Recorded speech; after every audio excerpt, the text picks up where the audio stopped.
예, 그러면 바로 2025년 통일준비 민주시민교육 시작하도록 하겠습니다. 먼저 국민의 예를 갖추겠습니다. 단상에 국기를 향해 주시기 바랍니다. 모두 일어나 주시기 바랍니다.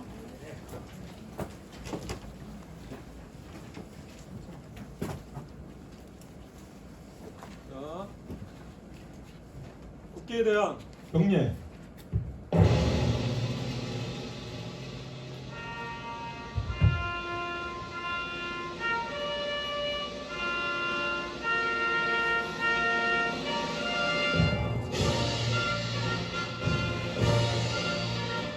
나는 자랑스러운 태극기 앞에 자유롭고 정의로운 대한민국의 무궁한 영광을 위하여 충성을 다할 것을 굳게 다짐합니다.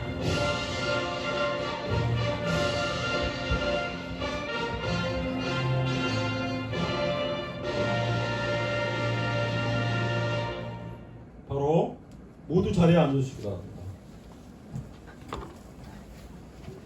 바로 강사님 소개드리겠습니다. 오늘 북한의 통일정책이라는 주제로 강의를 해주실 이재영 전 경남대 교수님 소개해드리겠습니다. 교수님은 정치학 박사를 취득하시고 경남대 정치외교학과 교수로 재임하셨습니다. 박수와 함께 모시도록 하겠습니다.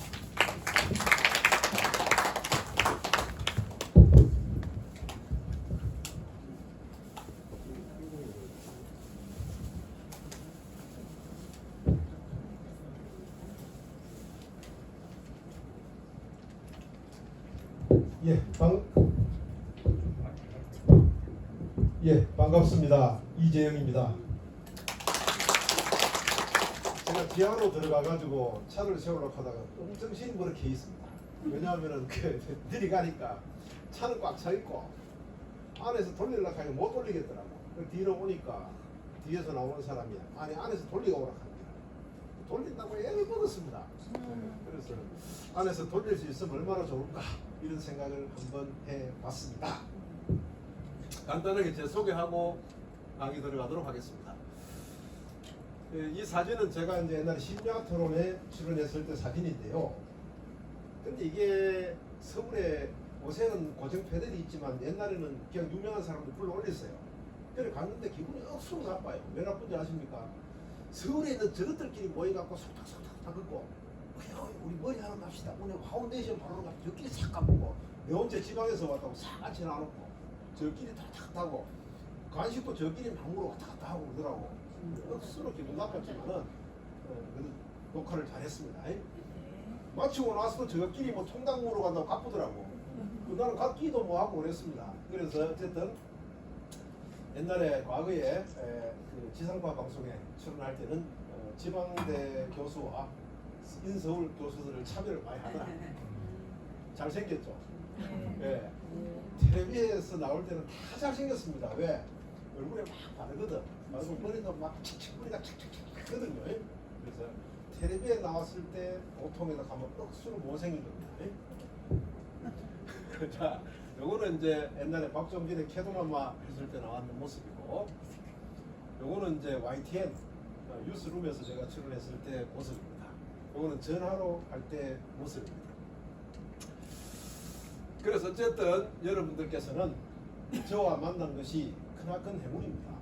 왜냐하면은 서울에는 저와 같은 능력자가 많습니다. 그러나 한강 이남에서는 안보라든가 통일에 관해서 저만큼 능력자가 없습니다. 그래서 여러분께서 저를 만난 것은 크나큰 행운이고 저도 여러분들과 함께 이야기하는 것이 굉장히 큰 행운이다. 이렇게 볼 수가 있습니다. 여러분께서는 오늘 많은 것을 얻어갈 것입니다. 평소에 몰랐던 것 한번 보도록 하겠습니다. 자, 북한의 통일정책 화면을 잠깐 볼게요. 1940년대와 50년대는 민주기지론이다 이렇게 이야기합니다. 우리가 학교 같은 데 나갔어요. 북한의 통일정책이 뭐고 하면 지금도 민주기지론이네요. 민주기지론이 뭐고 하면 아무도 몰라요. 대한민국 북한의 국호가 뭐고 이렇게 하면 알아. 조선민주주의 인민공화국 알아. 야, 근데 그 민주가 왜 들어가나 또 몰라. 자, 여러분, 민주기지론, 그 다음에 북한의 국호는 조선민주주의 인민공화국입니다. 그죠? 자, 북한의 통일정책에도 민주가 들어가고 국회에도 민주가 들어갑니다. 북한은 민주주의 국가입니까? 맞습니까? 아니, 저것들을 보기에는 맞아요. 저것들을 보기에는. 자, 왜 그런지 설명을 해드릴게요. 자, 여러분 유명한 마르크스 아시죠? 마르크스가 이런 말을 했습니다. 자본주의가 발전하면은, 그죠? 자본주의가 발전하면은 계급이 나누어진다. 부르주아와 프롤레타리아로 나누어진다. 부르주아는 프롤레타리아들을 일을 시기 묻고 월급을 덜 주고 착취한다 그랬죠. 그죠? 이 계급이 나누어져 가지고 부르주아가 프롤레타리아를 착취 빨아먹습니다. 예? 빨아먹어요. 빨아먹으면은 프롤레타리아가 질적 양적으로 성장한다. 다시 말해서 야, 우리가 가진 거 다 뺏기는구나, 이걸 느낀다는 겁니다. 양적, 그런 사람들이 많아진다는 겁니다. 많아지면 뭐 일어난다? 자연적으로 공산주의 혁명이 일어난다는 겁니다. 그런데 그 당시 자본주의가 가장 발전했던 영국에서 혁명이 안 일어났어요. 그래, 레닌이 야, 이거 엿됐다.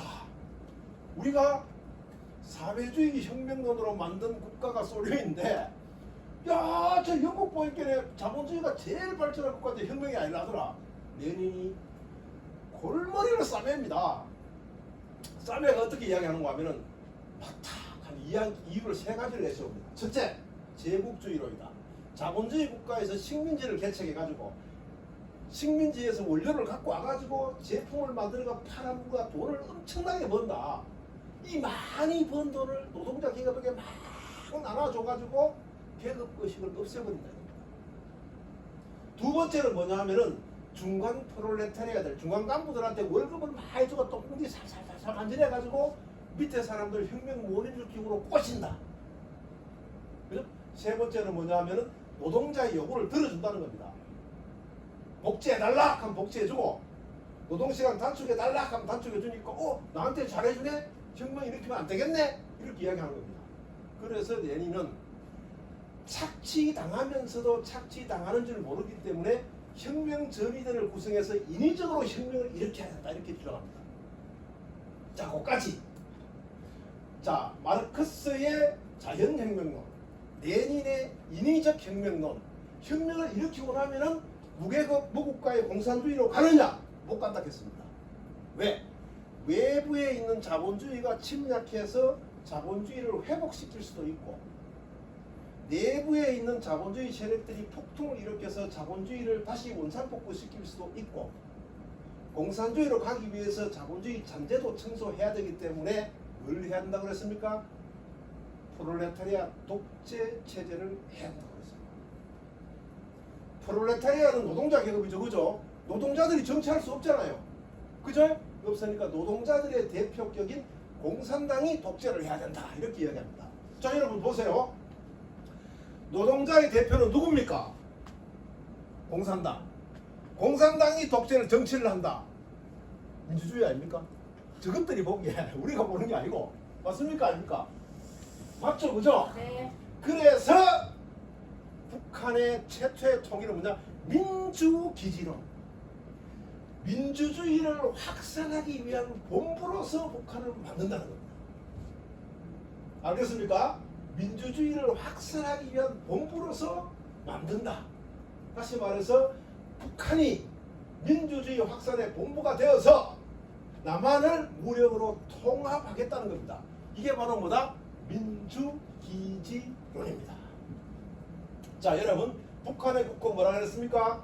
조선민주주의 인민공화국. 거기도 민주가 나오죠. 그죠? 그래서 저것들이 보기에는 뭐다? 민주주의 국가다, 이렇게 볼 수 있습니다. 여러분들 북한 이 드라마 보면 이런 말도 나오죠. 야, 이 반동 새끼야, 이런 말도 나오죠. 그죠? 그거 나가서 물어. 야, 반동이 뭔데? 아무도 몰라. 또 반동이 뭐냐 하면은 나 이야기했죠. 그죠? 자, 자본주의가 발전한다. 혁명이 인위적이든 그 다음에 자율적이든 발생한다. 그 다음에 프롤레타리아 독재한다. 모든 지구상에 존재하는 국가들은 자기 자신을 프롤레타리아 독재 세대라 합니다. 자, 여기서 반동은 뭡니까? 반대로 움직이는 거잖아. 자, 프롤레타리아 독재 반대 이제는 뭡니까? 자본주의잖아요. 야 이 반동분자야 하면 야 이 자본주의자들아 이런 말입니다. 아시겠습니까?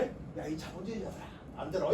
자 여러분 북한의 통일 정책 40년대와 50년대는 민주 기지론을 주장했습니다. 좀 이따 나오겠지만은 북한이 이렇게 강력하게 민주 기지론을 주장함으로써 결국 일으킨 게 뭡니까? 한국 전쟁을 일으켰습니다. 무력으로 통합하기 위해서 일으켰죠, 그죠? 북한이 이렇게 주장한 데는 이유가 있습니다. 이유가 뭐냐? 바로 북한의 경제력과 군사력이 막강했기 때문입니다. 자신이 있었기 때문에. 여러분 아시죠?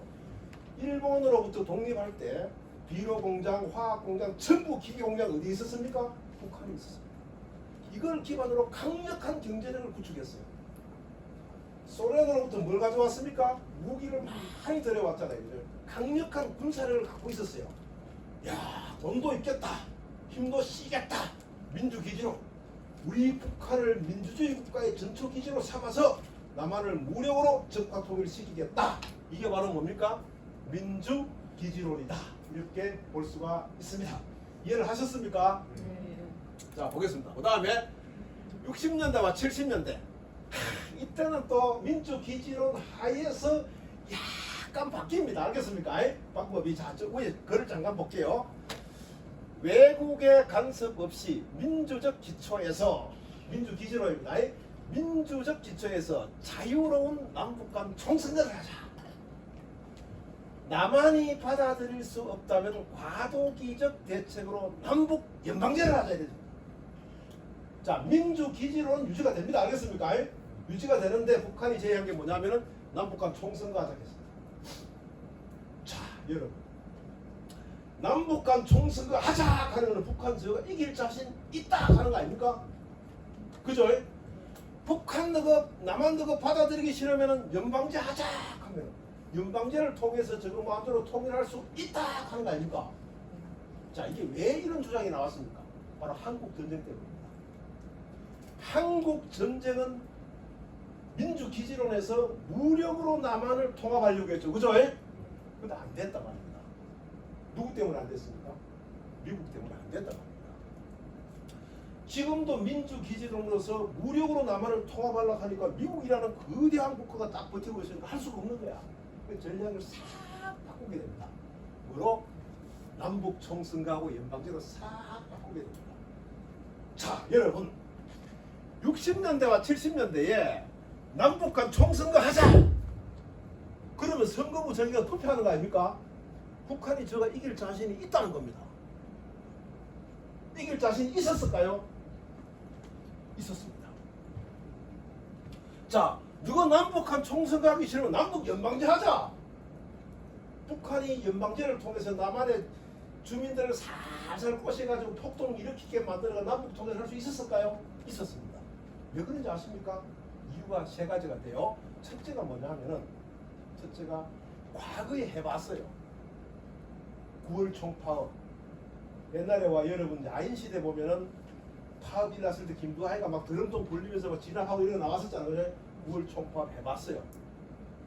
그죠? 해봤어요. 두 번째는 이때 남북한의 군사력과 경제력 비교해서 북한이 훨씬 잘 살았어요. 북한이. 세 번째는 한국 전쟁 때도 경험을 했어요. 인민위원회 하는 걸 조직해서 완장을 채워놓으니까 우리 남한의 국민들 완장처럼 막 이렇게 되겠잖아요. 그죠? 가능성이 있다 해는 남북한 총선거하고 남북 연방제를 내세웠어요. 이 북한이 통일을 위해서 남북한 총선거와 남북한 연방제를 내세운 게 아니라 이걸 통해서 뭐 하겠다? 스스로 혁명을 일으키도록 해서 통일을 하겠다는 겁니다. 자, 이게 가능한지 한번 보겠습니다. 자, 북한이 자신감을 가진 이유 첫째 9월 총파업입니다. 이 잘 봐야 돼요, 여러분. 자, 앞에 보시면 알겠지만은 자, 위에 한번 보세요. 그 당시 46년에 9월 총파업 당시에 전국 농민조합총연맹 전농이라 했는데 이 조합원의 수가 332만 명. 그 다음에 조선노동조합 전국평의회 전평이라 했는데 조합원 수가 55만 명. 합해가 400만 명이 농업과 공업 관련 노동조합원이었습니다. 400만 명. 이때 인구가 얼마였습니까? 3,000만? 2,500만밖에 안 됐잖아요. 그죠? 자, 4, 46, 4, 5, 20, 4, 6, 24. 6분의 1이 노동조합원이었어요. 여러분, 해방 끝나고 나서 그 당시 우리 한 가족이 몇 명이었습니까? 통상적으로 10명 넘잖아요. 그죠? 자, 그러면은 10명 넘는다. 전부 다 조합원이라고 보면 돼요. 전부 다. 남북한 주민 전부 뭡니까? 농업조합원, 전농의 조합원, 전평의 조합원이에요. 그러면 이 당시에 우리 국민들이 공산주의가 조합원 따라다니겠습니까? 아니에요. 해방되고 나서는 이념 관계 없었어요. 이념이 어디 있어? 아무것도 모르는데 일본한테 지배당하다 금방 독립했는데 뭐 공산주의가 뭔지 민주주의가 뭔지 알기 뭡니까? 근데 우리나라 국민들이 전부 다 전농 어이 다 따라다녔어요. 전평 막 따라다니면서 데모하면서 왜 따라다녔습니까? 이념은 없고 야 너가 토지 나눠줄게 하니 농민들과 좋다고 다 따라다녔습니다. 야 노동자 너 근로시간 단축해주고 월급 많이 줄게 하니 또 공장 행기는 노동자들도 막 너들하고 막 그냥 다 따라다니십니다. 그러니 9월 총파업 당시에요. 대다수의 남북한 국민들은 전농과 전평 누가 지도했습니까? 박헌영이가 지도했습니다. 아시겠습니까? 그게 다 조합원이었어요. 이거 해봤잖아 북한이. 그죠? 해봤잖아. 야, 한 번 더 할 수 있다 이거. 한 번 더 해가지고 남북한 총선거든 연방제든 막 한락하마 바로 막 노동조합 조직해가지고 남한을 확 쓸어버리자. 이런 생각을 갖고 있었던 겁니다. 자, 두 번째는 뭡니까? 군사력과 경제력의 우위. 60년대와 70년대는 북한이 경제력과 군사력이 훨씬 더 우위였습니다. 한번 잠깐 볼게요. 1인당 국민 소득도 그렇고 GDP도 그렇고 북한이 남한보다 앞서던 시기였다. 그렇게 볼 수가 있습니다. 자, 세 번째 군사력. 군사력 평가는 제가 자주 하는데요. 제 전공이기 때문에 오른쪽에 책 4권이 있습니다. 알겠습니까? 국가의 힘, 국가 안보의 정치 경제학, 그다음에 전쟁, 그다음에 국방백서 요 4권의 책을 종합하면은 1970년대까지 북한이 우위를 점했다. 이때 북한이 뭡니까? 자주 국방 정책 및 군사 장비의 현대화라는 군사력 증강 정책에 의해서 군사력을 엄청나게 업시켰습니다. 그래서 강한 군사력을 갖고 있고 강한 경제를 갖고 있기 때문에 총선거를 하든 연방제를 하든 요요 붙어라 가고 남한 국민들은 북한에 다 붙을 것이다. 선남아 이길 것이다. 연방제도 다 꼬시낼 것이다. 이렇게 자신감을 가진 겁니다. 세 번째가 한국 전쟁 당시의 인민위원회입니다. 이때 북한은 점령지에 리동, 면, 군, 시까지 전부 인민위원회를 다 조직했습니다. 조직해가지고 남한을 통치했죠. 통치를 했습니다. 경험했어요. 그래서 인민위원회를 통해서 총선거를 하든 연방제를 하든 남한 자체가 혁명을 일으키도록 하겠다. 그래서 통일을 하겠다. 이렇게 주장을 한 겁니다. 이 인민위원회에게 정말 무서웠습니다. 제가 이제 저는 한국 전쟁을 경험을 못했고 저희 할아버지가 한국 전쟁 당시에 동장이었습니다. 이장이었는데 한날은 뭐 집회가 열린다 해서 갔답니다. 가니까 중간에 그 아줌마하고 여성들하고 어린아이들 쭉 세워놓고 사람들이 쭉 둘러서더랍니다.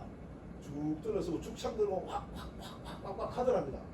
동장으로서 참여를 했대요. 하니까 인민위원장이 탁 나오더만은 안에 있는 사람들은 전부 경찰 가족이다. 경찰은 우리 인민들을 탄압했기 때문에 경찰 가족을 죽여야 한다 하니까 죽여라 하면서 막 하니까 죽이고 직전이었대요.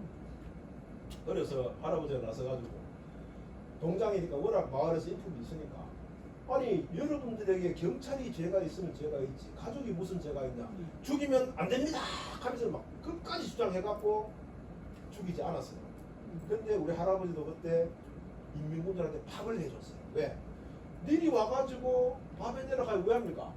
밥 해주고 뭐 옷도 뭐 주고 이랬어요. 그래 한국 전쟁이 이제 북한 놈들이 다 올라가고 나서 지서에서 그 면 지서에서 할아버지한테 연락이 왔더라고요. 인편을 통해서 당신 지서로 들어오시오. 그래서 지서로 들어가는 길이 고개를 하나 넘는데 한 20-30길 되는데 오줌을 15번 놓았다. 올라가면서 죽는다고. 분리가면 죽는다고.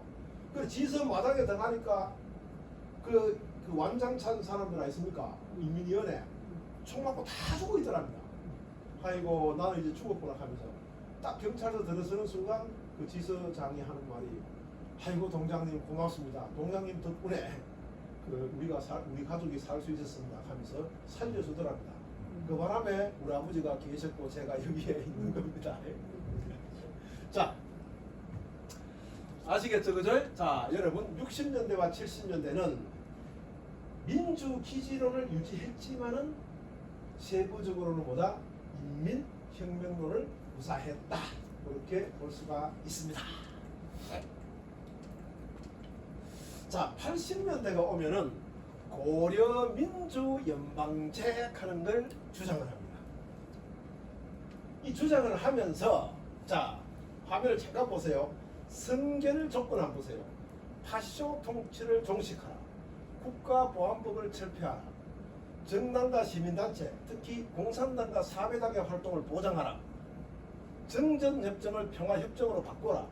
주한미군 철수하라. 미국 간섭 못하게 하라. 우리가 받아들일 게 있습니까? 없습니까? 한 개도 없습니다. 자 밑에 한번 보세요. 10대 시정방침, 자주, 민족 대단결, 경제 자립, 남북 교류, 교통과 최신 이용, 근로자 생활 안정, 외부로부터 민족 보위, 동포 보호, 두 정부의 대외 활동 조절, 평화적 대외 관계. 북한 지금 마음대로 연방제의 철칙을 정해버렸습니다. 그죠? 자, 80년대에 민주 연방제를 적어 연방제 하자 해놓고 저거가 뭡니까? 툴을 딱 만들어갖고 옴짝달싹 하지도 못하도록 만들어놔 버렸어요. 자, 이 말은 뭡니까? 통일하지 말자는 겁니다. 그렇잖아요, 그죠? 통일하자 하면 통일 방법이라든가 이런 건 합의해가 해야 되잖아요, 그죠? 그 저기 다 만들어놔 버렸어요. 왜 이런 작당이 일어난 줄 아십니까? 1980년대가 되면요, 우리나라에서 엄청난 변화의 바람이 불닥칩니다. 바로 무엇입니까? 경제 성장.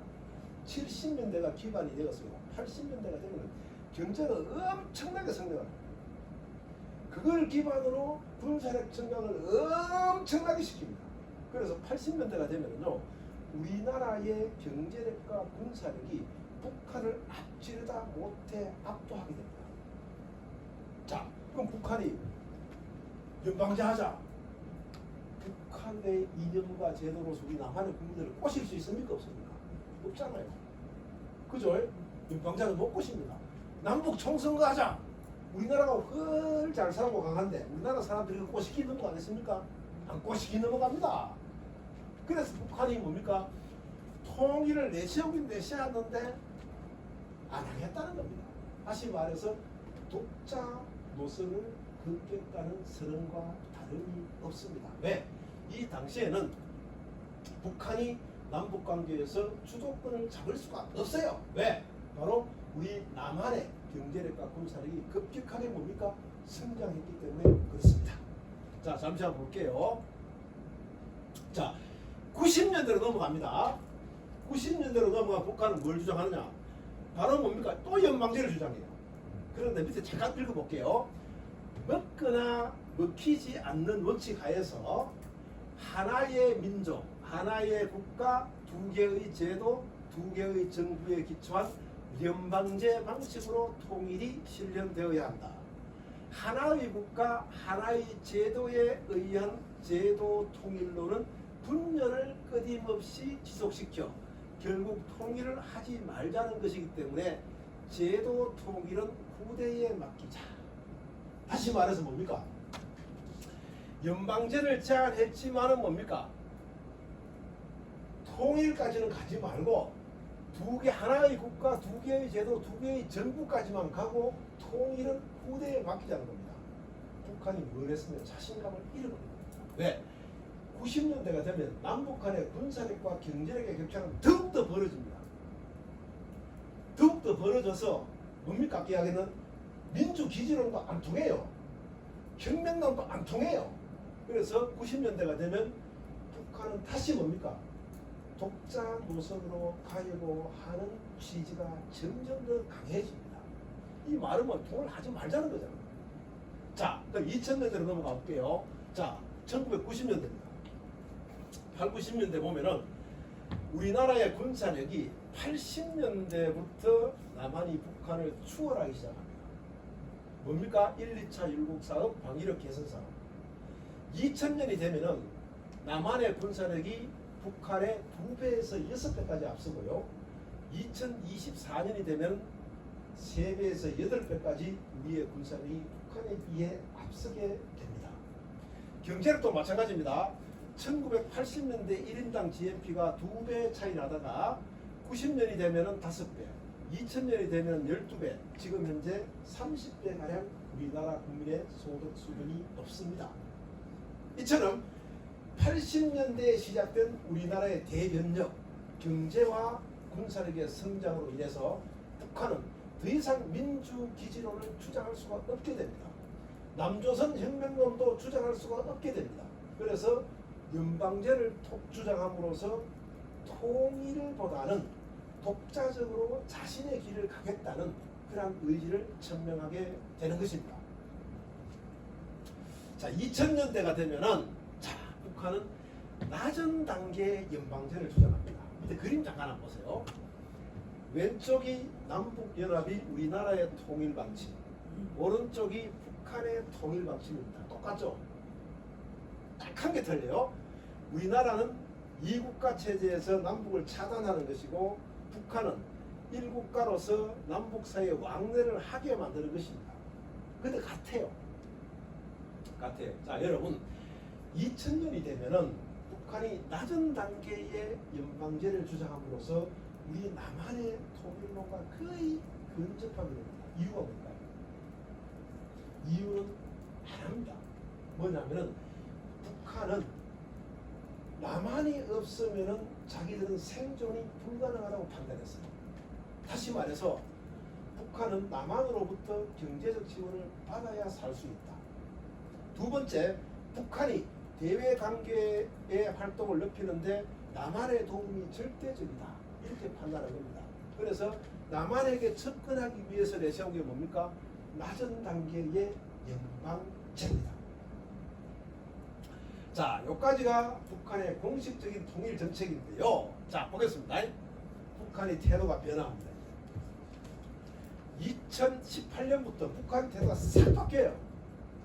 바뀐 이유가 있습니다. 볼게요. 자, 여러분 남북 정상회담 기억하십니까? 2018년에 3번 열렸죠. 3번 열려서 이때 엄청난 성과를 거뒀습니다. 화면 잠깐 볼게요. 경제협력, 다양한 교육, 평화체제 구축, 비핵화를 진행한다. 남북한 간의 합의서를 딱 만들었어요. 이때 우리들은 이해를 못했어요. 왜? 아니 북한이 어떻게 남한 정상회담을 하면서 경제협력, 교류, 평화체제 구축, 비핵화에 합의를 하느냐. 합의했어요. 합의해서 김정은하고 문재인 대통령하고 도장을 꽝꽝 찍었어요. 찍었잖아요. 그죠? 자, 이때 북한이 왜 도장을 찍어줬겠습니까? 바로 우리 남한의 도움이 필요했기 때문에 도장을 찍어줬어요. 뭐? 우리의 지원. 그러니까 북한이 지금 받고 있는 게 UN 제재예요. 미국 똥구멍을 간지내가지고 UN 제재를 풀어주게끔 너가 지렛대 역할을 좀 해라. 그래갖고 합의서장을 꽉 찍어줬어요. 자, 찍어줬는데 그 이후에 북미 회담이 열렸죠. 그죠? 3번 열렸습니다. 그죠? 북미 회담 3번 열렸는데 북미 회담에서 미국이 북한의 유엔 제재를 풀어줬습니까? 안 풀어줬습니까? 안 풀어줬잖아요. 안 풀어주니까 북한의 태도가 여기서 돌변합니다. 남한 저거 믿었지만 아무 힘도 없다. 아무 힘도 없다. 저거 믿었다가는 우리 어떻겠다. 우리 갈 길을 가자. 정리를 해버립니다. 그래서 기름을 확 부은 게 뭡니까? 이때 문재인 정부가 뭡니까? 자기 정부의 업적 쌓기에만 치중을 하고 그 당시에 민주당은 뭐였습니까? 지방선거에 이용하기 바빴어요. 그래서 북한이 뺑 돌아버렸어요. 저거 도와달라고 걔가 저거 도와준다 걔가 도장을 찍어줬지만은 저거 좋은 일만 더 하고 우리한테는 아무것도 없네. 너가 마음대로 살아라.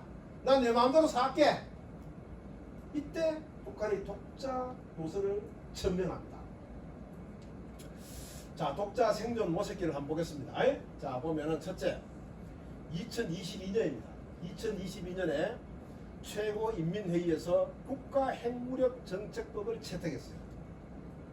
즉 뭐냐면은 핵무기를 사용할 수 있는 5대 조건 안에 내용을 보면은 재래식이든 핵이든 공격의 위협을 받으면 독자적으로 핵무기를 사용할 수 있다는 내용입니다. 자, 두 번째 2023년 9월 26일에서 27일에 열린 최고인민회의에서 헌법에 핵 보유국의 책임을 명시했어요. 즉 자국의 국가에 보이는 핵으로서 보유하고 핵무기 보유국으로서 국제적 역할을 다 한다는 것입니다.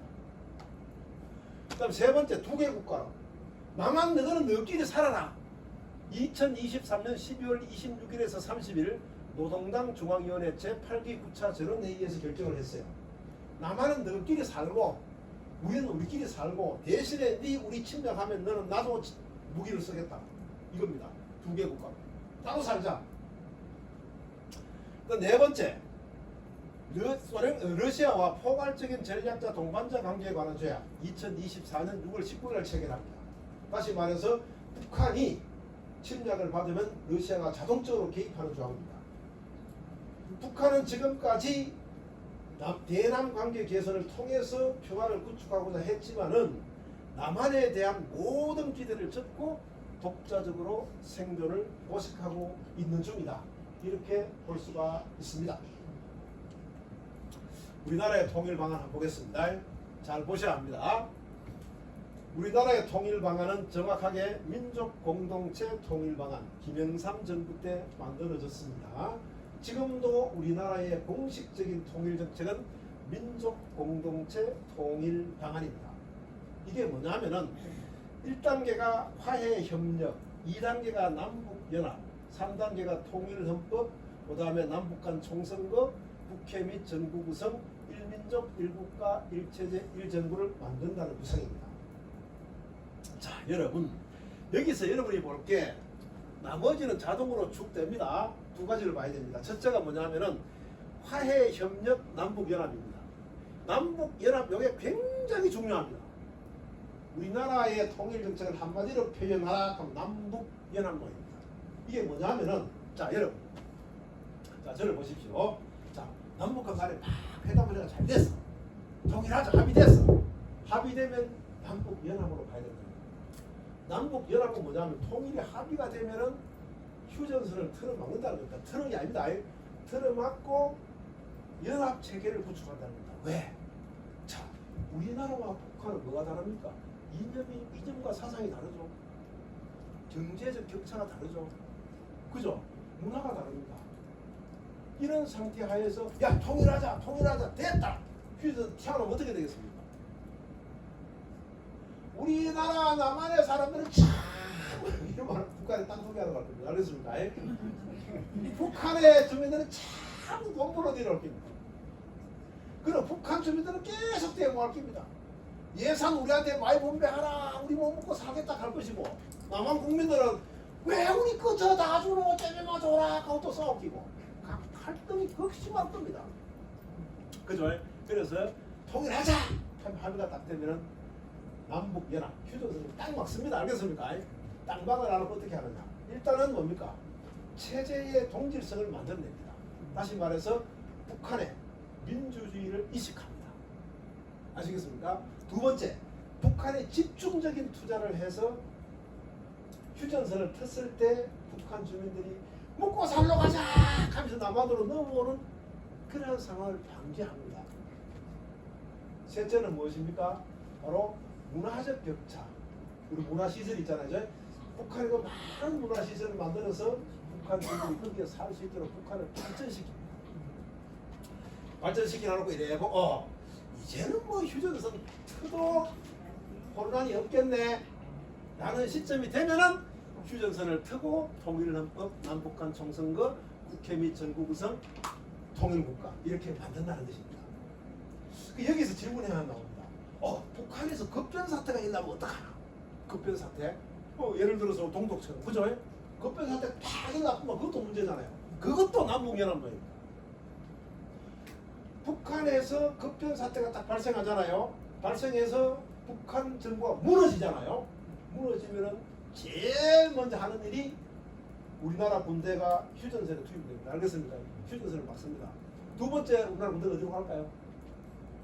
어디로 갈까요? 압록강으로 갑니다. 알겠습니까? 중국군의 진주를 방어합니다. 알겠습니까? 방어해가지고 급변사태가 발생하면은 남북연합로 1국가 2체제로 갑니다. 그 이유는 똑같습니다. 이념과 사상을 통일시키고 그러니까 북한의 경제를 발전시키고 문화의 동질성을 확보하고 그리고 휴전선을 터도 되겠다 라고 생각하면 휴전선을 딱 튀우는 거죠. 이게 통일입니다. 그래서 우리나라의 통일은 뭐다? 남북 연합론. 그죠? 우리가 북한과 협상을 통해서 통일을 하든 북한의 급변 사태가 일어나서 통일되든 우리나라의 통일론은 한마디로 뭐다? 남북 연합론이다. 이렇게 볼 수가 있습니다. 있는데 우리나라의 통일 정책은 민족 공동체 통일 방안 공식 명칭 약칭으로 남북 연합론이다. 이렇게 이야기합니다. 그런데 말입니다. 우리나라의 통일은 어디에 머물러 있습니까? 전부 다 화해협력 1단계에 머물러 있어요. 1단계. 아시겠습니까? 자, 여러분 여기서 주목해야 될 게 뭐냐? take after give냐? give after take냐? 이 논쟁입니다. 자, 여러분 김영삼 정부 때 우리나라의 통일 정책이 공식적으로 만들어졌기 때문에 이제는 캔슬 아시겠습니까? 이제는 날려버리고 그 이유만 보겠습니다. 자, 김대중 정부 화해협력 정책으로 take after give 의 주고받겠다. 다시 말해서 북한한테 경제적으로 지원하고 핵 포기를 받아내고 고전성을 없애도록 하겠다. 이게 뭡니까? 화해협력 정책입니다. 다른 말로 뭐라 그러죠? 햇볕 정책 들어봤습니까? 네. 그게 뭐냐면 이성우화에서 나왔어요. 그 바람하고 그 뭐지 이성우화에 보면은 햇빛하고 둘이 내기를 하잖아. 그 이제 나그네가 그 더운 여름 나그네가 막 땀을 뿌려 흘리면서 걸어가니까 바람하고 해하고 야 지금 누가 옷 지금 뭐 입기는 거 내기 하자. 하니까 바람이 내가 시지간 바람이 샥 이렇게 나그네가 뭐 옷을 더 여미잖아. 그 햇빛을 쫙쫙 내리쬐니까 스스로 옷을 벗고 뭐 이래 했다 그러잖아. 그죠? 그래서 바람은 힘이다. 힘으로 누르기보다 햇볕은 따스합니다. 먼저 주면은 자기들도 핵을 포기할 것이고 뭡니까? 고전적 자세도 없앨 것이다. 라고 보면서 김대중 정부 때 햇볕 정책을 실시했지만은 어떻게 됐습니까? 실패했습니다. 그죠? 자, 두 번째 노무현 정부 마찬가지입니다. 평화와 번영 정책 이것도 take after give입니다.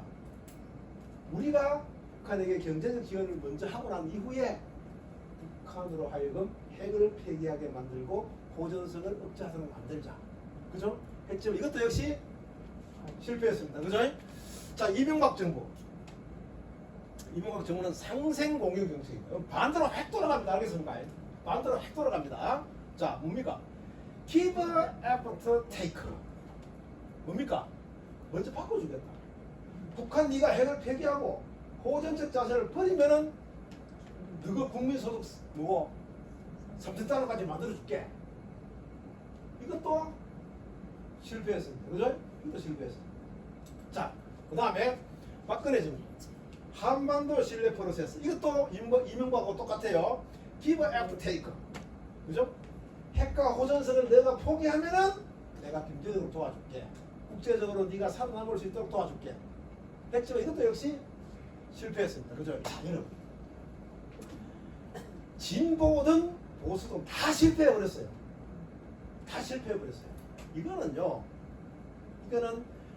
진보의 정책이 나빴다, 보수의 정책이 나빴다 하는 게 아닙니다. 자, 여기서 한 가지 여답을 이야기할게요.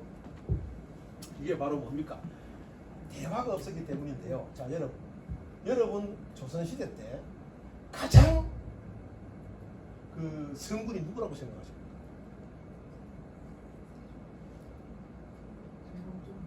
누구라고 생각하십니까? 조선시대 때. 중서 때 세종대왕 막 생각하고 있어. 내가 물으니까 아닌 것 같죠, 그죠? 네? 숙종? 네? 누구? 네? 누가 제일 성군이 같아요? 성종? 세종, 정종? 자, 여러분, 우리가 조선 왕조실록을 읽어보면요, 백성들이 거리로 뛰쳐나와 춤을 췄다 하는 임금 딱 한 명밖에 없어요. 딱 한 명밖에 없어요. 숙종입니다. 왜 숙종을 뒤로 제쳐놔놓고, 자, 우리가 통상적으로 존경하는 임금 누구 하면 많은 사람들이 영조와 정조를 말합니다. 세종대가 워낙 유명하고 만들었기 때문에 한 거를 탕평책 그 때문에 가져간 거죠. 그때는 암흑기였어요. 왜 암흑기인 줄 아십니까? 탕평책은 뭡니까? 인재를 골고루 쓰고 서로 욕 못하게 만든 거죠. 그죠? 그 당시에 부정부패가 굉장히 심했잖아요. 심해가지고 전하 저 새끼가 해쳐먹습니다 가만 싸우지 말라키처럼 이 말을 쳐봅니다. 영조 정부 때 전하 전마가 해쳐먹습니다. 내가 싸우지 말라 했잖아 이 말을 쳐봅니다. 환장을 노릇이죠. 영조와 정조 시대 때 관료들의 부패가 가장 극심했어요. 일러주지를 못해. 왜? 탕평책회가 입을 못 놀리도록 했어요. 아니 해모마 전하 하면 그래 먹고 이게 전하 하면 놀리지 말라 했잖아. 그래서 영조 정조 때 입을 못 놀렸어요. 그죠? 겉으로 보기에는 평온했어요. 그러나 관료들의 백성 착취가 가장 심했어요. 우리가 유명한 말이 있잖아요. 가난은 왕도 구제를 못하는 데서 그 유명한 말을 과거에 있었지만 영조가 가장 많이 사용했어요. 왜? 그때 영조가 주민시장 나가잖아요. 전부 다 굶어 죽고 막 그랬어요. 왜? 다 해쳐먹으니까. 다 해쳐먹으니까. 자, 숙종 때는 왜 그러냐? 숙종 때는요, 이 사화가 제일 많았어요. 전하, 전마가 뭐 해무선가? 너 임마 와! 쳐버려. 전하, 전마가 해무선가? 너 와! 쳐버려. 해묵지를 못해, 해묵지를. 해먹는 김이야 보여 갖다 대가리 쳐보거든. 그리 백성들한테 숙달이 가장 적었던 시대가 언제입니까? 그래서 조선 왕조 세종 때도 없어요. 그 기록을. 우리 집에 한글판 있지만 이거 숙종 때도 세종 때도 없어요. 백성들이 길거리에서 춤을 춰서 가는 내용이 딱 나오는 게 숙종 일대기밖에 없어요. 그래서 우리가 이제 통상적으로 여러분들 이 현실 정치에서 말을 서로가 막 대화를 많이 해서 서로가 뭡니까? 서로가 교집합을 찾아야 돼요. 여러분들 그렇잖아요. 그죠? 친구들하고 대화하면 무조건 내 의견을 막 주입을 하려고 그래. 상대도 지 의견을 내한테 막 주입하려고 그래. 그래 니 맞다. 그래 니 맞다 가서 싸워 해야 돼. 정치도 마찬가지예요. 이게 여러분. 자, 여러분 한번 보세요. 김대중 노무현 정부는 진보 정부입니다. 그죠? 진보는 통상적으로 안보관이어야 했습니까? 두 개예요. 첫째는 뭐냐면은 상대방과 비슷한 힘을 확보하고 나머지는 화해와 협력, 다시 말해서 외교 관계로서 평화를 지킨다는 겁니다. 보수는 통상적으로 뭡니까? 상대방보다 압도적인 힘을 가짐으로써 뭡니까? 안보를 지킨다는 겁니다. 그래서 진보는 통상적으로 take after give입니다. 대북 정책에서. 그죠? 그 다음에 보수는 뭡니까? give after take입니다. 이게 다 실패해버렸어요. 실패한 게 저거 주장이 옳다고 생각하고 남의 말은 절대 안 들었기 때문에 그렇습니다. 진보든 보수든 상대방의 좋은 정책을 받아들여야 돼요. 그걸 우리가 교집합이라고 합니다. 우리가 여러분들 대통령 선거라든가 뭐 하면 양쪽 진영이 막 으르르 싸우잖아요. 그죠? 그 정말 좋은 거예요. 왜냐하면은 싸움을 해야지 교집합이 생깁니다. 어떤 사람은 이야기해. 막 지 마음대로 정책 결정가 막 내려오시면 와 카리스마 있다 멋지 독재자지 왜 멋있어. 정말 민주주의 국가에서 지도자는요 교집합을 찾아내는 능력이에요. 교집합은 뭐냐? 모두가 찬성하지는 않지만은 모두가 반대하지 않는 그 무엇을 만들어내는 지도자. 이게 바로 민주주의에서 지도자입니다. 이 당시에도 김대중 노무현도 보수의 말을 들었어야 했고 이때 김대중과 노무현이 뭐라 했습니까? 막 이 정치 실시할 때 반대해서 보수가 뭐라 했습니까? 누구 퍼주면 그거 행복이 개발한다 했잖아요. 그 말을 약간 들었어야 했어요. 그 다음에 이명박 박근혜 정부도 진보의 말을 들었어요. 진보가 이 당시 뭐라 했습니까? 너무 강하게 나가면 북한 튄다 그랬잖아요. 그래도 받아들였어야 했어요. 지금 마음대로 독재를 하다 보니까 사실 김대중 노무현도 대북 정책에서는 독재를 했고요. 이명박 박근혜도 독재를 했어요. 독재를 하다 보니까 정책이 실패로 끝이 나버렸습니다. 자, 그다음 아닌데 어디 갔지 이거? 아니 안 끝났어요. 한 개 남았어요. 한 개 남았어.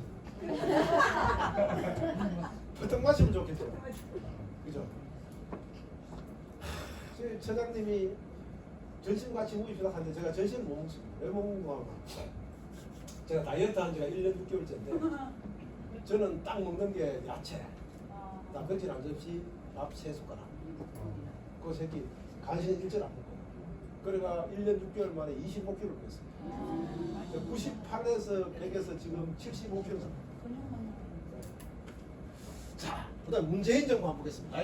문재인 정부도 마찬가지예요. 그죠? 문재인 정부도 먼저 주고 받으려고 그랬어요. 다시 말해서 주고 우리가 먼저 줄 테니까 그죠? 너그 핵폐기하고 보전적 자세 견제해라. 또 실패. 윤석열 정부 약간 진보의 말을 받아들였어요. 받아들여가지고 핵 협상에 나서면 도와주겠다. 협상에만 나서면 약간 양보했어요. 그죠? 약간 양보했는데 보수에 있는 특유의 기질, 그죠? 강대강 그게 나타나는 바람에 그것도 실패. 자, 이제 이재명 정부입니다. 그죠? 이재명 정부인데 지금 북한은 뭡니까? 독자 노선을 천명하고 독자적으로 가고 있잖아요. 남북관계는 파탄이 났어요.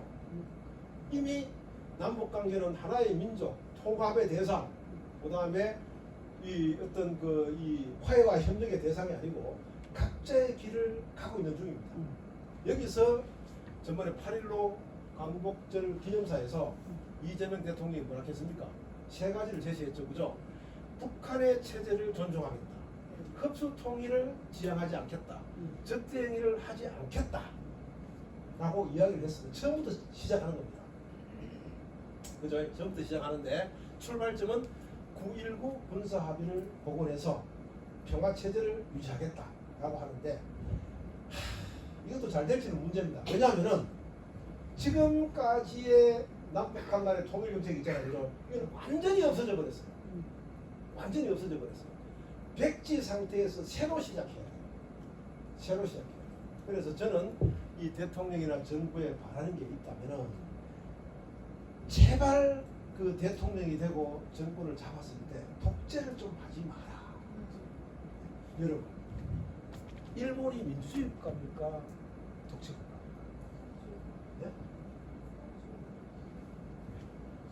뭡니까? 일본. 일본은 독재 국가입니다. 왜 독재 국가인지 아십니까? 일본은 현대 정치가 시작된 이래 딱 한 번 민주당이 정권을 약간 잡았다고 바로 놓쳤죠. 그죠? 자민당 한 당이 계속 정권을 잡았잖아요. 자민당. 그죠? 자, 자민당은 누구를 위한 정당입니까? 중산층과 부자들을 위한 정당이잖아요. 중산층 이상을 위한 정당입니다. 중산층 이상이 자민당을 찍어줍니다. 그죠? 일본에서 서민을 위한 정당은 누굽니까? 민주당입니다. 서민들이 민주당을 지지합니다. 자, 현대 정치가 생기고 잠깐 말고 지금까지 계속 쭉 누가 집권했습니까? 자민당이 집권했습니다. 그만 누구의 이익이 더 많이 정치에 반영됐다는 것입니까? 중산층, 부자 이상의 정책이 반영이 됐다는 것이고 서민들의 정책은 정책에 반영이 안 됐다는 것입니다. 이런 걸 뭐라 합니까? 민주주의를 가장한 뭐다? 통치체제다. 다시 말해서 중산층 이상과 부자들만의 리그 정치가 바로 뭐다?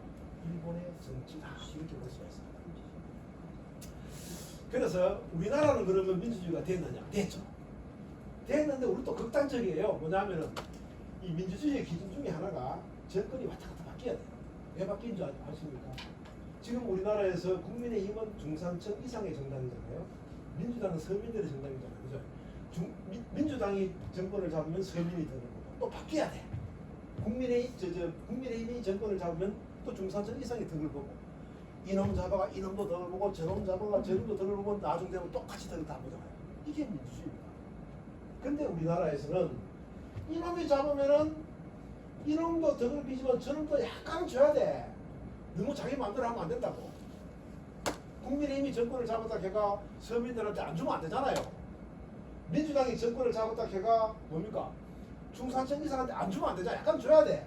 근데 우리나라의 정치도 극단적인 게 뭐냐면은 민주당이 정권을 잡으면은 서민들한테만 혜택이 가. 국민의힘이 정권을 잡으면 중산층 이상한테만 혜택이 가. 이런 극단적인 정치가 많은 폐해를 만들어내고 있습니다. 그래서 어쨌든 이재명 정부가 지금 남북 관계를 처음 시작합니다. 처음 시작하는데 물론 이재명 정부도 처음엔 저렇게 나오지만은 좀 있으면은 뭡니까? 먼저 주고받으려고 하는 과거 김대중 정부와 노무현 정부의 뒤를 이을 가능성이 큽니다.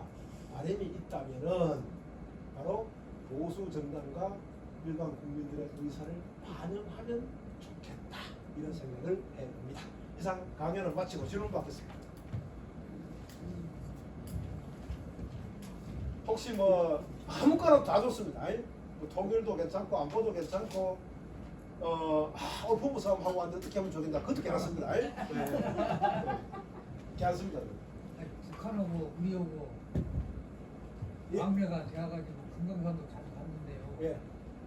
앞으로 백두산까지 북한을 통해서 돈 주고 좀 갈 길이 없는가 그냥 어렵습니다. 지금 현재 아시다시피 그 우리 문재인 정권 때 그 북한에게는 남한의 무용론 확신을 줬어요.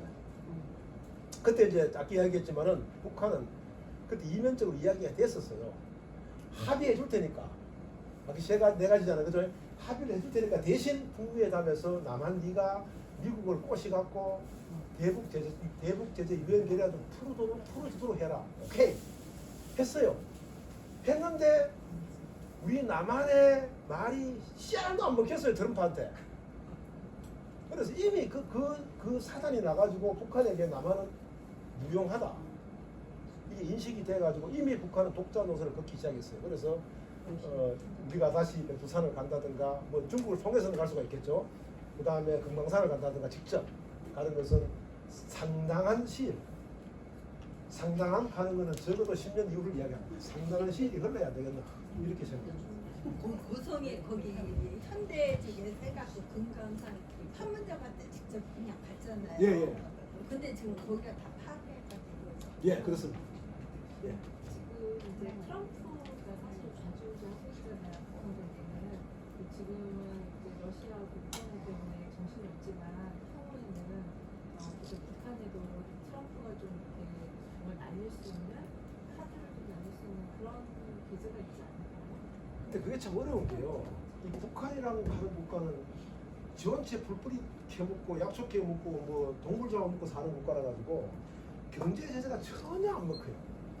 경제 제재가. 즉 뭐냐면 러시아 같은 경우에는 경제 제재가 어느 정도 먹혔잖아요. 지금 현재 러시아하고 교역하는 국가들에게 고관세를 부과하고 막 제재를 계속 하잖아요.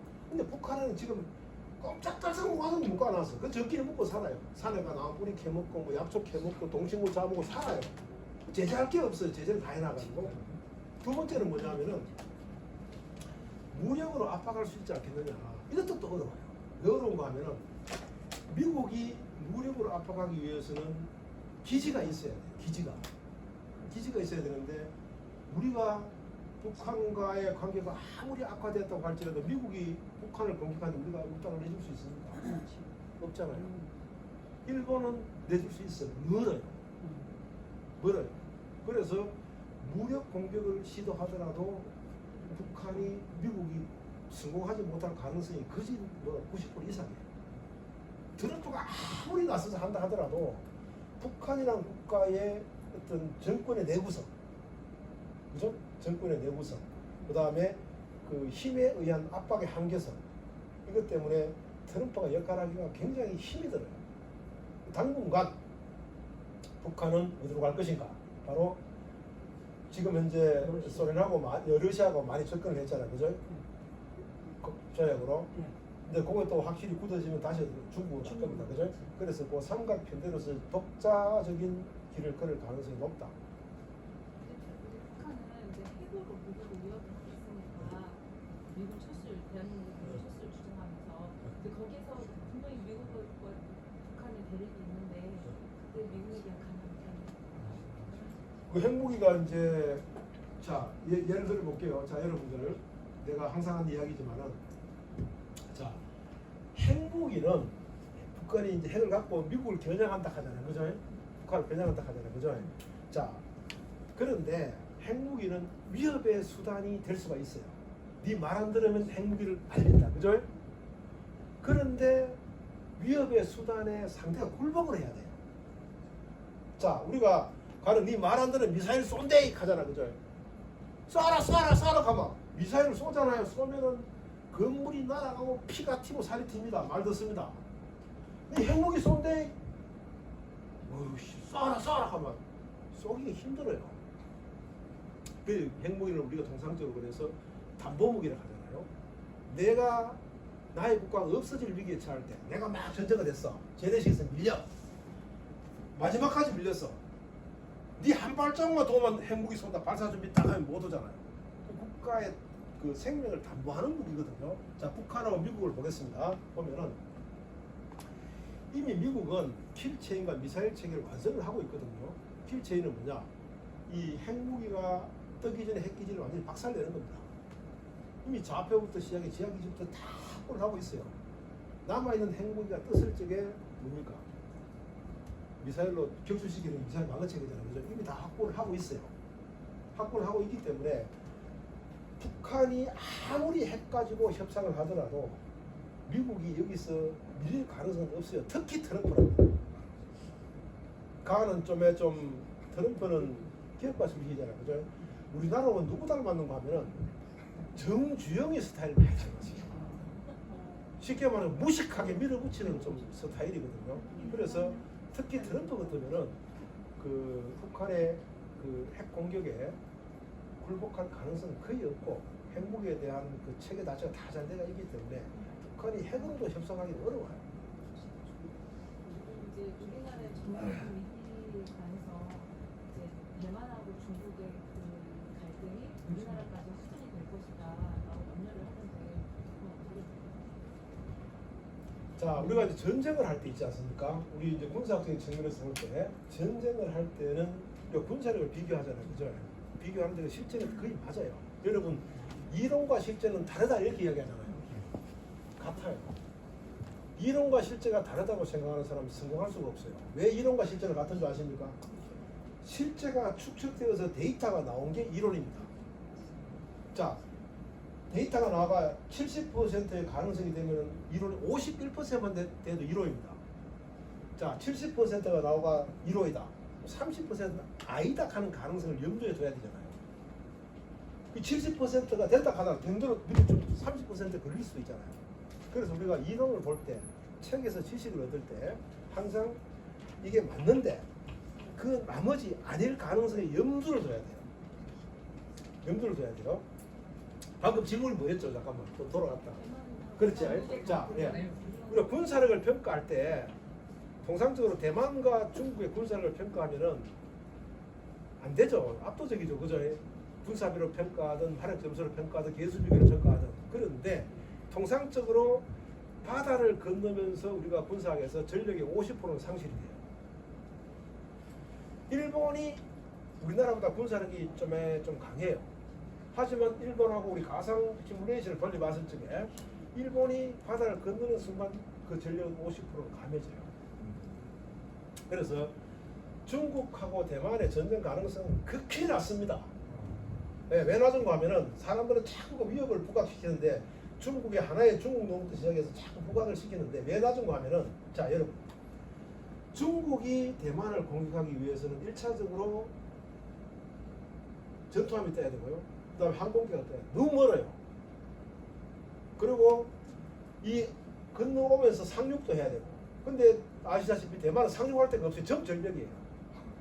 상륙할 데가 없고 그 다음에 대만이 지금까지 전쟁 준비를 한 게 해안선을 따라서 전부 지하를 해가지고 대공 방위 능력이 세계 최고입니다. 네, 그래서 중국도 이걸 알고 있어요. 알고 있어요. 알고 있기 때문에 대만하고 중국의 전쟁 가능성은 낮다. 그러나 전쟁이 발생한다면은 우리도 말려 들어갈 수밖에 없겠죠. 왜냐하면은 일단 그 축 우리가 동북아의 세력 균형하잖아요. 축이 우리하고 일본하고 미국이잖아요. 저쪽 축은 뭡니까? 중국하고 러시아하고 북한이잖아요. 그 중국이 대만을 먹어가지고 힘이 강해지면 이 축이 약해지잖아요. 그럼 이 축에서는 막아야 된단 말입니다. 그죠? 이 축에서는 막아야 돼요. 막아야 되면은 결국 미국이 참전을 하는데 우크라이나하고 비슷할 거예요. 왜냐하면 미국이 직접 참전하면 중국과 붙어버리게 돼요. 그래서 무기를 지원하거나 일본하고 같이 이런 식으로 아마 참여를 하게 될 것이고 우리나라도 미국의 요청을 받지만은 똑같아요. 우리가 이제 우크라이나에 군수품 지원했잖아요. 그죠? 그 정도 선에서 거치지 우리가 전쟁에 말려 들어갈 일은 없다. 안 합니다. 왜? 우리가 중국하고의 관계도 중요한데 그 남전쟁에 병식기 들어가고 중국이라는 거대 시장을 놓칠 수는 없거든요. 그래서 아마 전쟁이 일어날 가능성은 낮다. 여러분 중국의 군사력을 굉장히 높게 평가하는데 그렇지 않아요. 핵무기 빼놓고 나서 보면요. 자 여러분 우리가 러시아를 세계 군사력 2위라고 봤잖아요. 그런데 여러분들 우크라이나하고 싸우는 장면을 봤을 때 세계 2위의 군사력이 맞았습니까? 안 맞았어요. 말이 안 되죠. 그 왜 그런지 아십니까? 경제력이 낮은 국가는요 무기를 축적하는 경향이 있어요. 왜? 무기를 개발하는 데 드는 돈, 첨단 무기를 사가지고 오는 데 드는 돈이 없어요. 그 째매만 사가오고 나머지는 계속 있는 것을 못하나. 그래 스톡홀름 국제연구소나 그 다음에 IISS에서 매년 이제 군사력을 평가한 책을 내요. 책을 내 중국하고 러시아하고 북한의 무기는 40% 이상이 운용이 안 돼요. 여러분 우크라이나 전쟁에서 1930년대 40년 탱크가 막 튀어나오는 거 맞죠?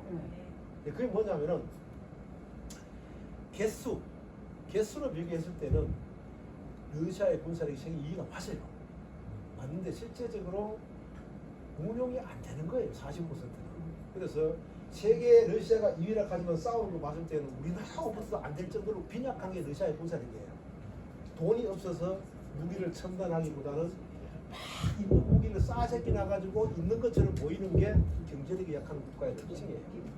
네, 중국도 마찬가지예요. 중국도 일부 이제 수도권 일부, 그다음에 부유계층 일부만 멋지게 사는 거 있잖아요.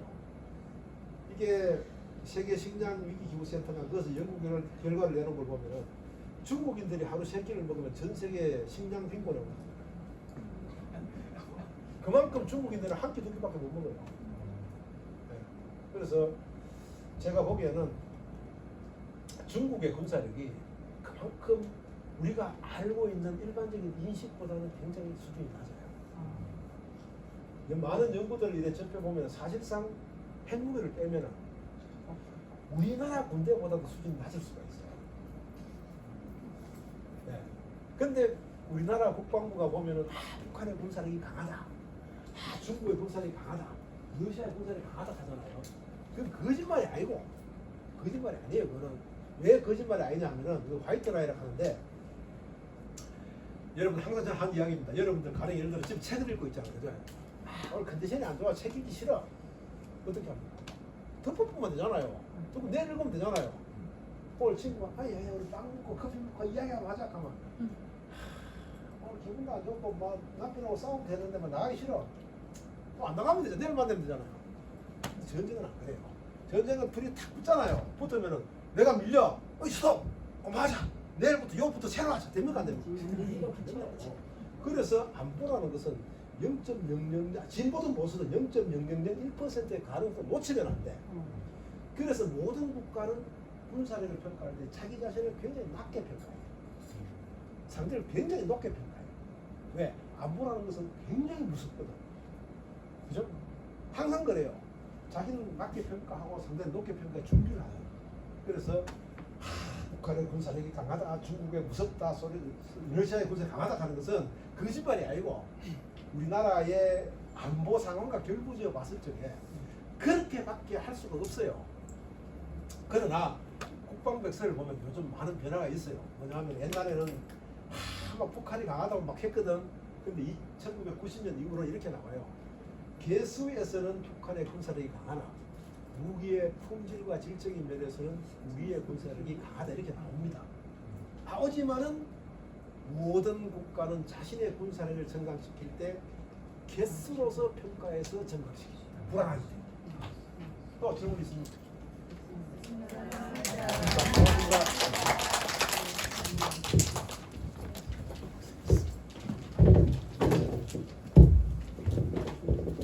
제가 아까 그 저기 식사 우리 교수님 좀